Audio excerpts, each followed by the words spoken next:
So ayan, what's up guys, dito dahil wala na naman tayong ginagawa. Nag-solo RG nga pala ako dito, tapos tinanong ko yung mga kampi ko kung Zilong o Lapo ba yung gagamitin ko. Sabi nung S1, YZ, inaban nga yung YZ. Tapos napik nga ng kalaban yung Lapu-Lapu. Kaya yun, Zilong na lang daw, pwede na yan.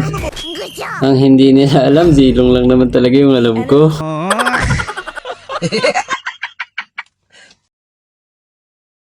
Sa part na nga ito, nakakatawa yung ginawa ng Lapu-Lapu. Chaos will not prevail in this realm.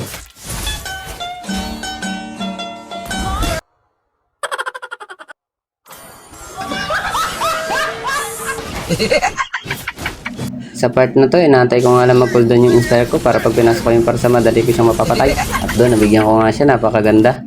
At sa part na to, ang ganda ng ginawa ko. Kasi mabibigyan ko nga dito yung parsa at saka yung MM nila. Patay ka na boy.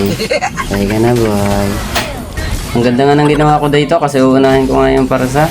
Patay ka na boy. Gago, ubos to boy. Ubos to boy. Gago, ubos to boy. Ubos to boy. Ano yun? Ano yun? Talo! Sorry.